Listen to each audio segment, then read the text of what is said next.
Great. Welcome, everyone. My name is Philip Cryan. I use he, him pronouns. I am Executive Vice President of SEIU Healthcare Minnesota and Iowa. We're a union of over 55,000 healthcare workers in hospitals, clinics, nursing homes, and in-home care. And we are here today with a number of officials from the state of Minnesota to talk about the extreme cuts to the Medicaid program on which so many people all across Minnesota rely, that have been announced by the Trump administration, and that fortunately our Attorney General Keith Ellison in the state of Minnesota have taken legal action to try to stop. We are here today to talk about the human face of what would happen if these cuts go through, and vital services of in-home care that keep people in their communities, in their homes, with their loved ones, in the setting that they prefer, are taken away from Minnesotans.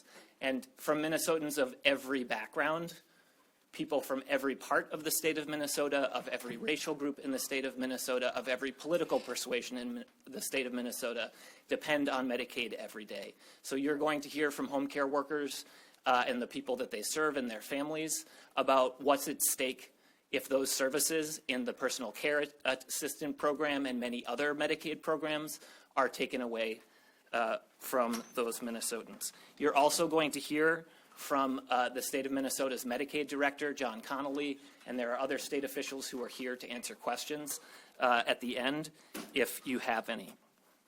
So with that, I am going to introduce the first of the speakers representing our union and a home care worker who drove down this morning from Duluth in order to share her experience and perspective with you, my friend Andrea Hannick.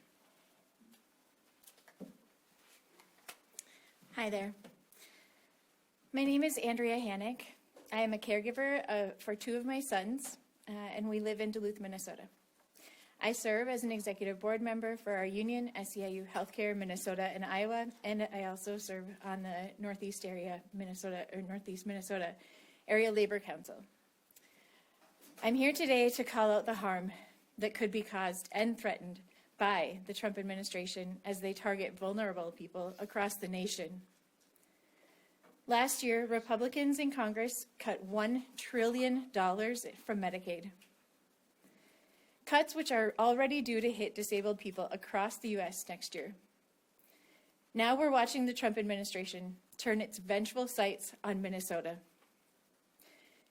We've all watched the violence and bloodshed from masked ICE agents on the news and in our social media feeds as they terrorize our communities and target our loved ones and our neighbors. Now they're using that same racism and xenophobia under the guise of fraud to try to cut another $2 billion from Medicaid programs in Minnesota, which includes the home care services our members provide. These services are the lifeline that help keep our elders and Minnesotans with disabilities, like my sons, safer in their homes and out of institutionalized care.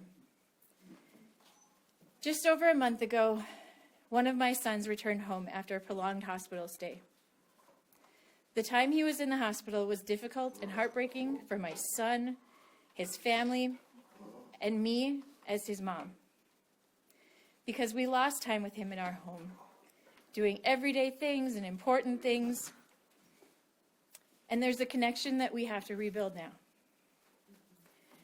So now he's returned home, and we got the blessing of finding someone other than me to provide for care for his disability-related needs. So as difficult as this time was, I'm now imagining how hard it will be for us moving forward without this home care service. The bottom line, we won't. If my son loses the care that maintains the progress he made in the hospital, he may not survive. We and so many others just like us need every single piece of this puzzle to work, or these kids won't make it. These programs save and sustain lives every day, and they're being targeted. Why? For what? Political points? Revenge for having a governor who dares to disagree with this administration? To pay for ICE to terrorize us? Is this the country that we live in now? Really? They've been playing political games since the election, using tired old rhetoric to stoke our worst impulses. But this week, it is clear in Minnesota that these are no longer political games. They are attacks. They hate Minnesota so much, they're willing to let our disabled and our elderly loved ones die to punish us. And they want us to hate our neighbors so much that we call it justified. We cannot fall for this. We are better than this. If we allow these attacks here in Minnesota, they will not stop here. They will aim these attacks at any state that dares to challenge them or stand in their way. And they're showing us that they will start with the most vulnerable. This has to stop. Thank you. Thank you, Andrea. Next, we'll invite up Ms. Deb Housey.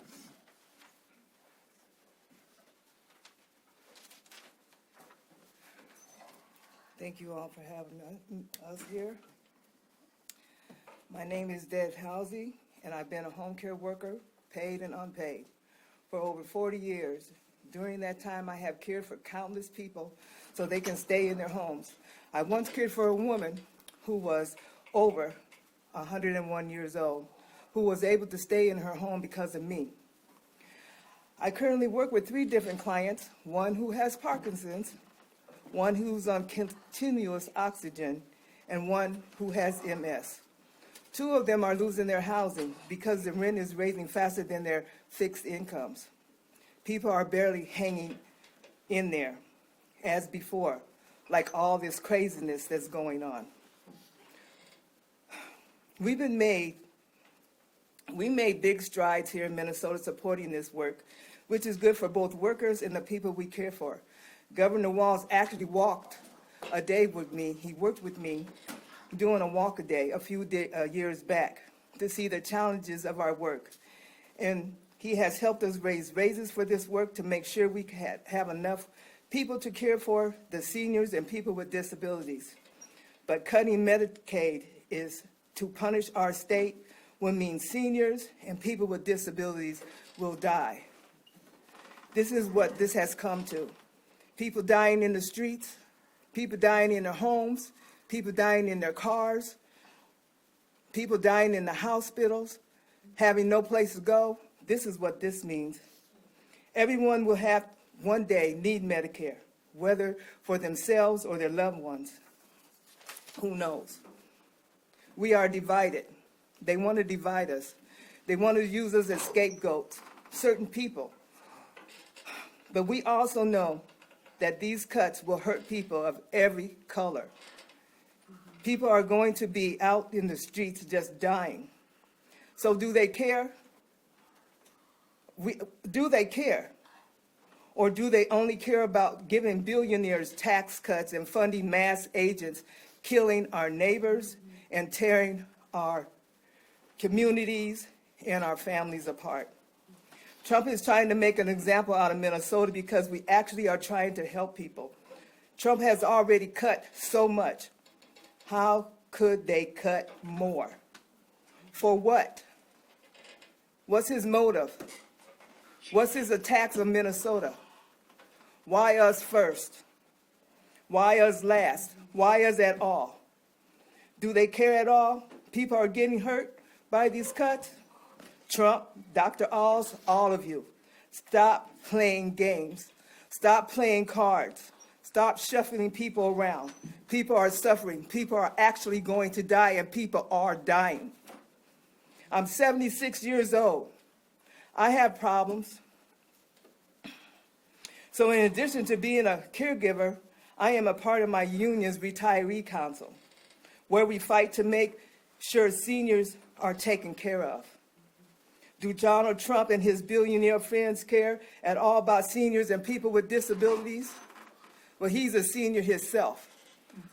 All of them are senior citizens coming down the pipeline, getting help. They have paid care. They have it until they die. They have no challenges like we do. So what's this all about? It's clear. The answer is no. Are you listening? Are we listening? The attacks must stop on Medicare. Stop attacking our immigrants. Stop using fraud as an excuse to hurt people. Just stop. Stop playing cards with people's life and shuffling us around. Thank you. Thank you, Ms. Deb. And our next speaker is Starlisha Doby.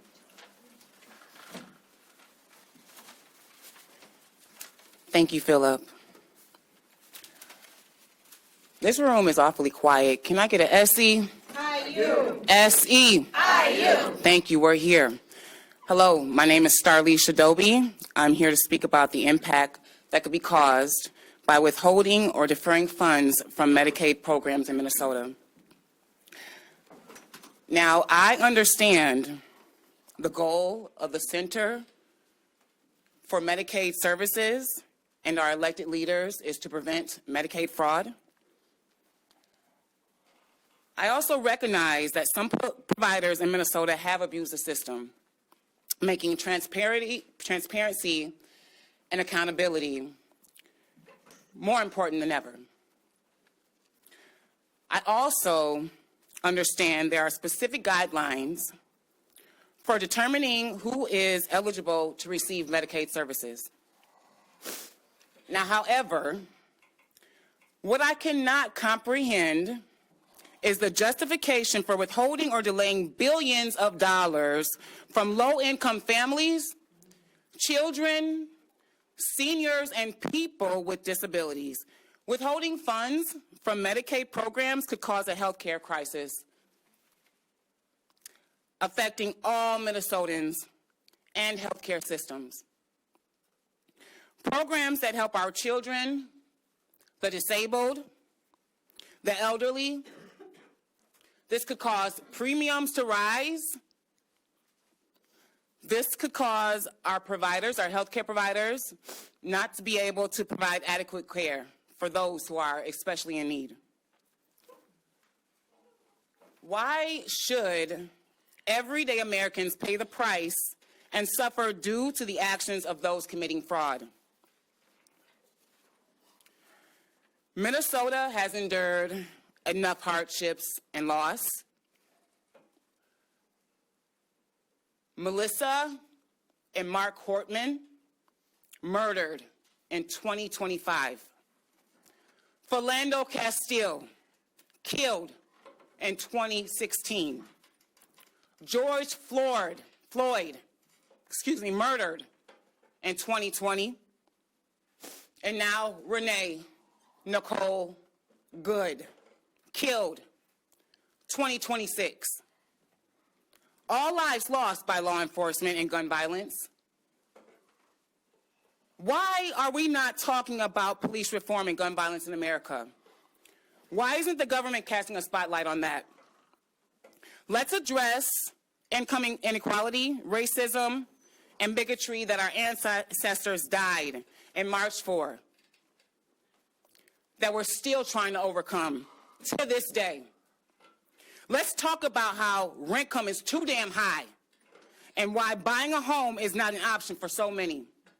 Let's talk about unaffordable childcare and unaffordability and student loans.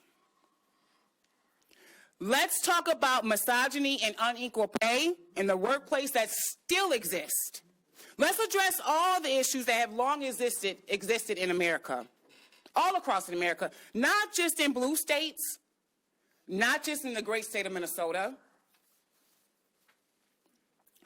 All people want is for our elected officials to do their jobs and for the government to stop using the lives of Americans as pawns in their political games. It's not a game. Minnesota didn't ask to be on display. We are still healing.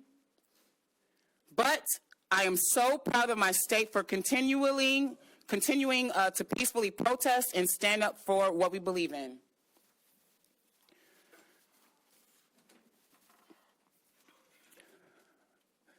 This is not a time to be afraid. Our ancestors had much less than we have, yet they had much more to fight for. They were fearless.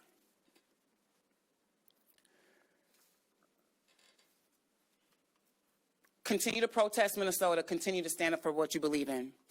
Thank you so much. Thank you, Starlisha. And our last speaker is the State Medicaid Director, John Connolly, who's going to share a perspective on the cuts that have been announced by the Trump administration. Thank you, John. Thanks, Philip. Thanks all for being here. And it's hard to follow that act. There isn't a lot to add to that, but some of it bears repeating. Because Medicaid services are essential for so many people, it's important for us to remain focused on the facts. We must avoid emotions, politics, and hyperbole that can cloud the transparency the people of Minnesota deserve right now. When CMS sent us at the Department of Human Services here in Minnesota a December 5th letter asking for a corrective action plan, we understood the urgency they were communicating to us. With a December 31st deadline just 26 days away, we worked hard to provide the information they requested. We had been working on this issue, program integrity, as a top priority for well over a year, and many of the suggested changes had either been implemented or were in process. And since October 2024, we had been working frequently in partnership with CMS staff to harden our processes, minimize risk, and prevent fraud. As we were implementing their suggestions over the months, CMS staff did not indicate that our work was insufficient. In fact, CMS has been a longtime partner, reviewing and approving multiple times how we administer our Medicaid program in Minnesota through our state plan and waivers. So we were disappointed to find out that our draft corrective action plan, submitted on New Year's Eve, was summarily rejected in an unprecedented way, with little substantive analysis of the facts and no time for the state and federal agencies that typically partner to discuss and agree upon a corrective action plan that would be implemented. There are numerous politically charged claims of how much Minnesota has lost to Medicaid fraud, and to be very clear, even $1 of fraud is too much. And our work to prevent and fight fraud is nowhere near done. Further, our investigations are continuing and our findings are evolving. But guessing about amounts is not going to solve the problem. We're particularly concerned that CMS did not conduct a recent audit to support their decision to disallow or defer funds. It relied on off-topic and out-of-date reports from 2017 to 2021, and those reports aren't relevant to the issues currently facing our program and our state. Additionally, there are no facts to support withholding all funds from the 14 benefits that were named. Even if there is a finding of non-compliance, the withholding must be based on specific findings from a review or audit. You can't just choose a number when you're talking about funding that is essential to many people's health and well-being, and could even determine, as folks here said, whether people live or die. Right now, we're waiting for CMS to set a hearing date so we can address these issues. We're confident in our plan to address fraud in Minnesota, and we want to continue to work with CMS to resolve these issues and to serve the people of Minnesota together. Thank you.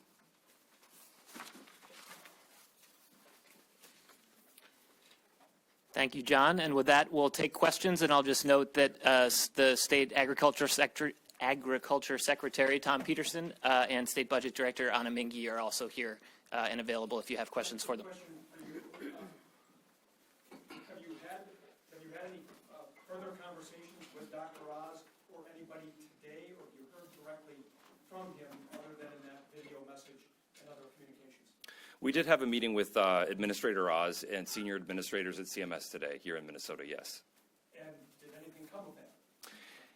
I would characterize the discussion as productive. I think we agree on the overall aim of fighting fraud and enhancing program integrity here in Minnesota and broadly in the Medicaid program. It should be noted, though, that they may characterize the meeting differently. Our experience has been that we have had productive and constructive conversations with CMS officials recently about this issue, and their characterization of the conversation ends up being quite different coming out of it. So you'll have to ask them what their view of the conversation was. Any indication they were willing to back off on this at all, or are they sticking to their guns? We didn't discuss the specific disallowance or deferral amounts, that the cuts that they're proposing to our Medicaid program, that the dollar figure was not discussed. Specific elements of the corrective action plan were discussed. It looks like Deputy Secretary O'Neill was here as well, same meeting. That's correct. And then I know you kind of talked a little bit about this yesterday, some of the uncertainty about the total amount of funds and the timing. But I'm still confused. Does the process of filing an appeal like pause their ability to pause the funding for now? Will it continue to flow while the appeal plays out, or could they still halt at any time? So we submitted a letter of appeal of the decision, and of course, I think it's up to CMS how they will implement this decision. It's not clear to us yet, again, as we discussed, I think, in previous conversations, how exactly this would be implemented or what exactly the dollar amount will be. They suggested the $515 million quarterly figure, but not based on any audits or findings. It's a 25% of billing figure in their estimation for the 14 benefits that we identified as high risk. How much of this is about fraud, and how much of it is about being punitive towards the state and so? Well, it certainly, as we said in our appeal letter, feels very punitive to us because this is way outside of the usual process and counter to federal regulation for how these corrective action plans are handled. Again, typically there's an audit, there are findings or a focused review. CMS may do something of that nature. There are findings that then that will inform a corrective action plan. So discrete problems that were found in that audit, the state would craft a draft corrective action plan, negotiate that with CMS, they would agree upon it, and then if the state doesn't make progress toward the milestones in the plan, at that point then CMS would withhold or disallow funds. And to be clear, we're talking about CMS threatening to pull the funds. We are talking about for those 14 programs that DHS has deemed high risk for fraud, and that Dr. Oz laid out in that December letter saying if you don't take these steps to pause provider enrollment in these programs for the end of 2026, we will withhold those funds. Well, to be clear, the amount was based on a spending figure or a claiming figure of the state for the 14 services. But $2 billion is $2 billion.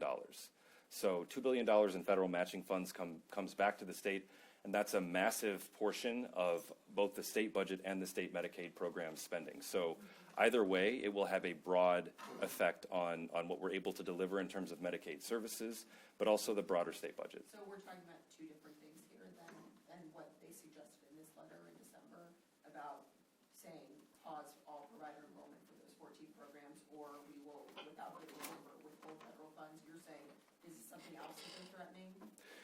So we submitted in our draft corrective action plan on New Year's Eve some information responsive to those requests. So both the provider enrollment moratorium, which we announced last week, in addition to the provider revalidations. Those things are now both underway. It should be either implemented shortly. The provider enrollment moratorium will take some months to conclude. Our plan is to get that done by the end of May. So those things were agreed to by the state and will be in any draft of the corrective action plan going forward, again, at the request of CMS. What sort of avenues, I guess, are available if that money is eventually cut, or are you guys preparing in any sort of way, or would you guys be asking the legislature to take a look?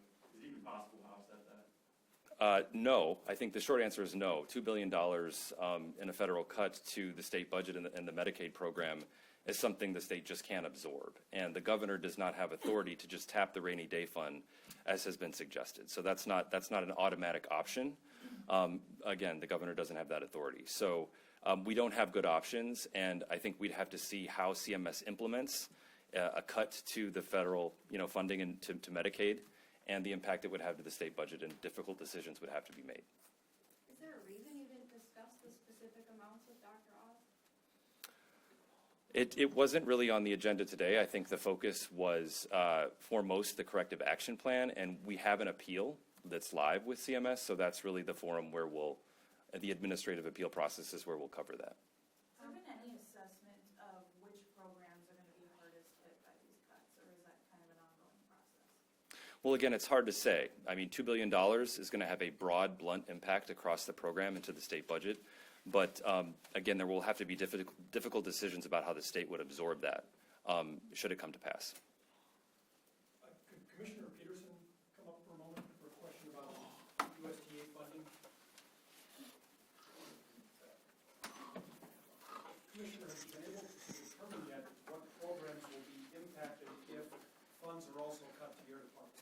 Yeah, thanks, Tom. It's been changing hour to hour, and so last Friday, the governor and our Secretary Rollins sent a letter to the governor and to Mayor Jacob Fry announcing $129 million were frozen, or they weren't canceled, and so they were paused or whatever you want to call it to the state of Minnesota. And in that letter, it said all grants and funding.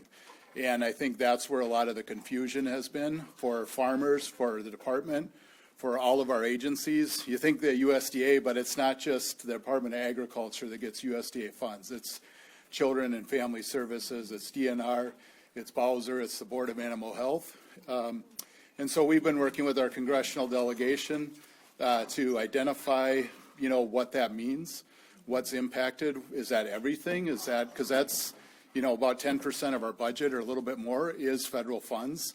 And over the weekend, we worked on that. I messaged, the USDA with no response, which is frustrating. But today, actually late last night, we started to see some cancellation, or not cancellation, letters pausing dollars going out to first to the University of Minnesota, to our poultry testing lab in Wilmer. And that's concerning because we're in the middle of avian influenza right now. Farmers are testing. We're testing today. So who picks up that cost if we're not being reimbursed? We may have a positive farm today. That farm is going to need to be depopulated. Who's going to pay for that farm? And so as that has continued into today, we have gotten more notifications, as the Board of Animal Health and the Department of Agriculture, of more programs being paused, and more funding in doubt. And so we've always had to, prove, and justify our grants and pieces like that, and we're willing to do that and everything, but it's a lot of uncertainty. So I call on the Secretary to clarify which programs, provide us a list, work with us. My 7 years, I've always been a good partner with USDA. USDA has always been a good partner to us. And to put, this kind of uncertainty into our food safety, into our livestock safety, our workers, our people, is concerning. And so. Just come out of the blue. I mean, there hasn't been widespread fraud in these programs that I'm aware of. Any idea why you're being targeted? Well, and it does say to the ongoing fraud investigations in Minnesota is what the message is that we're getting. But again, and I'll just speak as the Agriculture Commissioner to target our agency. I'm proud of the record we have. We don't have issues, that I have seen that we audit everything. In fact, we had a USDA audit on a program last week, and that they, gave us a great audit on, and gave us more money, and now that program is in question this week. And so to me, it's lumping everything in together is concerning. And, I'm going to continue to work with our congressional delegation, with our partners and everybody else to try to get some answers. But, it'd be helpful to have some clarification. And just final follow-up to you. To be clear, this doesn't just impact farmers. It impacts families that rely on food assistance and SNAP benefits, those types of things. I mean, are these things all in jeopardy? Yeah, and I think, Tom, and that's what we're trying to get an answer. I was like, what is, included in all this? Because and I think we're getting conflicting messages from the USDA. That, we're going through some of our congressional delegation. They're saying, oh, it doesn't do that or does do this. But, the emails that we're getting, the communications we're getting, at least in our department, and to others, whether it's University or Board of Animal Health, also, says, no, these programs are paused. So when you're trying to put a budget together and you're trying to spend money, we're making decisions right now, how do we pay for that? How do we help that farmer who may have avian influenza today? How are we going to pay for that? And so we'll see, but, we'll keep working on it. I'm at least one more for John, but before you go, one more for you. It's somewhat related.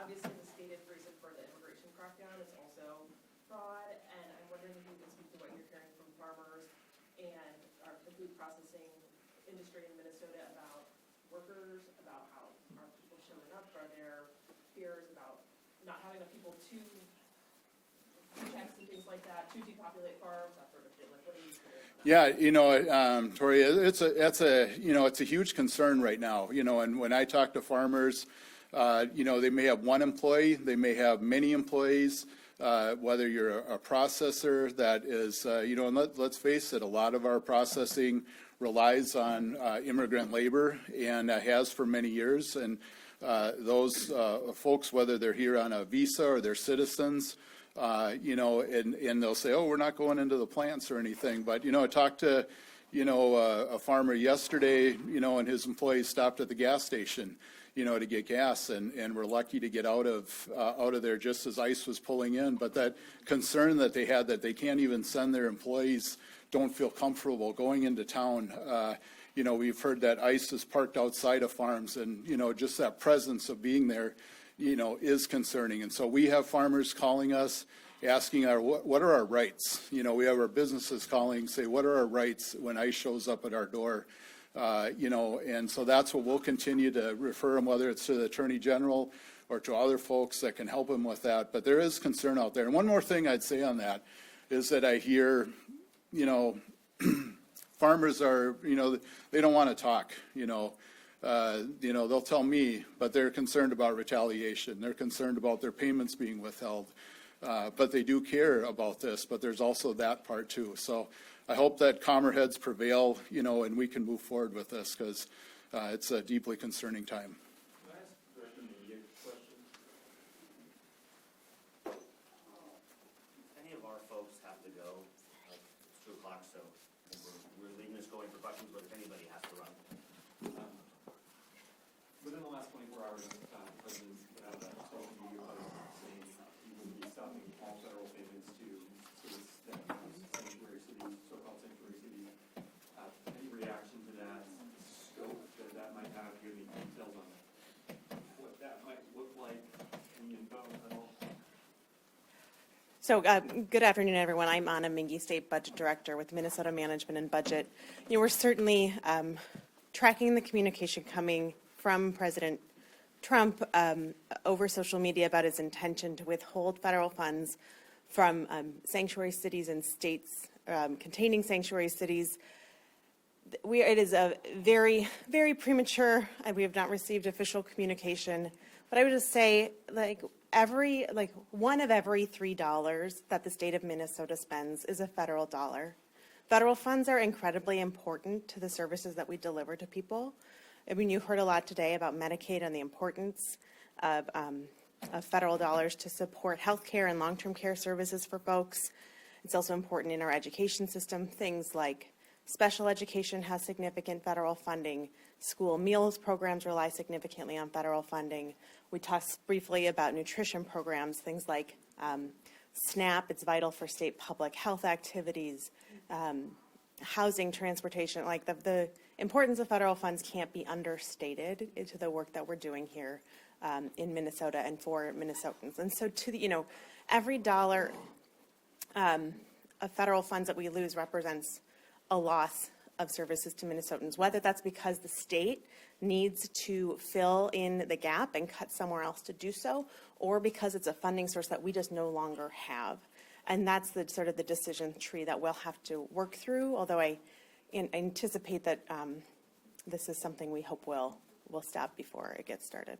The sort of date that you gave was February 1st. Is there an avenue, is there a pathway you're aware of for them to cut all federal payments to the state by that date? 3 weeks, less than 3 weeks away here.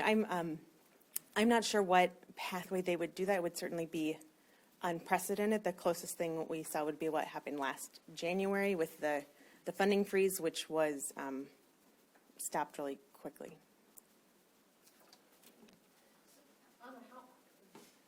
Do we have a number for how much actually has been frozen yet, or is it all in limbo at this point? All a little bit of confused. What's actually happening?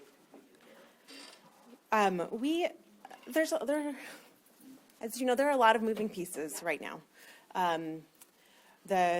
Some big things we're tracking, obviously, the Medicaid number that we are working on. As the number there is very much in flux about what are they withholding, for how long, when does it start, when does it end? So that's we have more information than we did a couple weeks ago, but also a lot of open questions there. We have the programs that ACF programs of, childcare, TANF, social services, block grants, those things were sort of put under additional review, but then that is now under sort of a judicial pause. Then very much in real time today, we are learning more about the USDA freeze. So, and then there's it's all before. And so those are sort of some of the big things we are tracking, sort of as known or at least in flight right now. But the things coming on, or that might come by February 1st, we haven't received anything to my knowledge on that. One thing you may recall that the MMB website, we have the federal funds implementation team.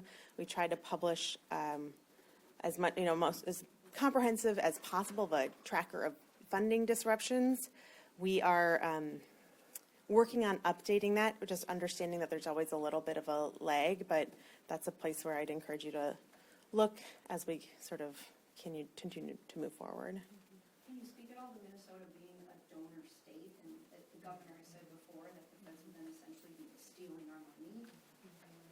We're giving back and we're getting I can't speak to the specifics, but certainly Minnesota pays more in federal taxes than we receive in sort of federal payments.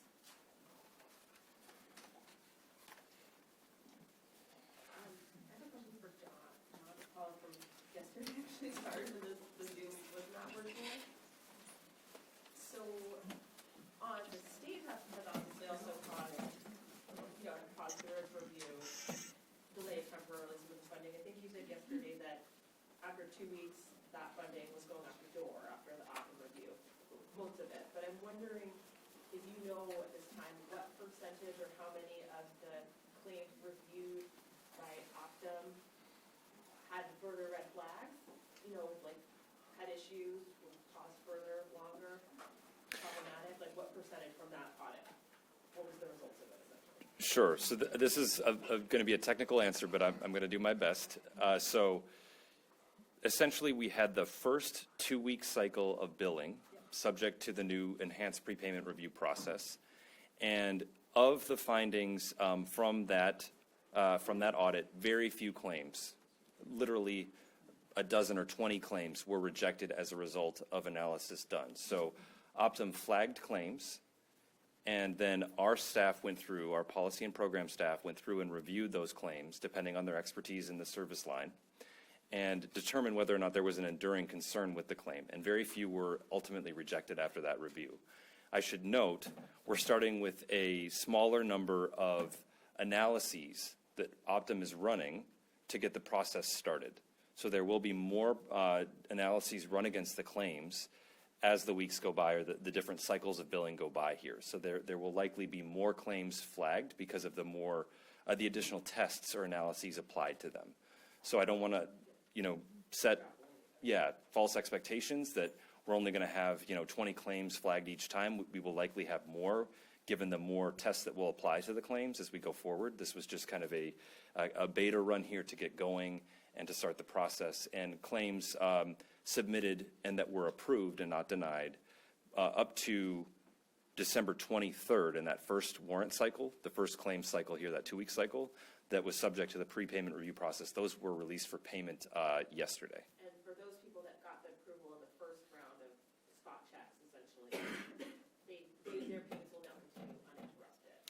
So, yes. So if they have unflagged claims, if there aren't concerns with the claims and they're eventually within the 2-week period approved, there will be a biweekly payment cycle now going forward. We just had a 2-week pause to initiate the process, both to start, there has to be some time for Optum to review the claims, and then also some time for our staff to review after we receive the claims analysis results, and also to do some systems upgrades to align with the new prepayment review process. When will DHS pay the claims that were issued between the 23rd and the 25th? There's a delay. So when are those going to be paid out, and how many claims? In 2 weeks, on the 27th, is when the next payment will go out. So we're back on a biweekly cadence here with payments going out. And we don't yet have analysis in terms of, if you're asking what's the number of claims that were flagged for further analysis. I don't believe we have those data yet. Sorry, one more question too about the federal funding timing. What is the typical cadence of that? Like, is it usually just whenever the provider, the claim gets approved, it comes, or do they give it to the state in bulk every 2 weeks, every quarter, every month? So usually we would submit what we call a claim or a draw, and basically try to get a draw in federal matching funds from the federal Medicaid program, CMS, every 2 weeks. That's the general rhythm, though it can vary across states. So it can be dependent on how the state likes to draw its funds down. And that's why the timing, how long this might last for the feds, when it's resolved, can have such a big impact on the total list. That's right. All right, checking TV. They said folks can stick around a little bit. I think maybe your time comes a little bit longer, but I'm going to pull our folks so it's not a slow trickle. Sorry, you're up. No worries. Did Dr. Off and Secretary Neal give you any indication, were they here just for the meeting? Did they say they were here for other reasons? I don't think they put out any releases about public events that they're doing while they're in Minnesota. I don't know. So I know that they were here to meet with us. I'm not sure of other events they have on their schedule. I'm sorry if you said this, but just to be clear, they did not give you a timeline as to when you'll know about your appeal, or they'll that appeal will be pending and they won't, hold those funds yet. They haven't given you a hard and fast day of we're turning off the tap on Y day. No, we don't know yet. Okay, I have one more for Anna. And then this will be the last one, I think, for John. Okay. Could the state tap the rainy day fund to backfill some of these services and payments if needed?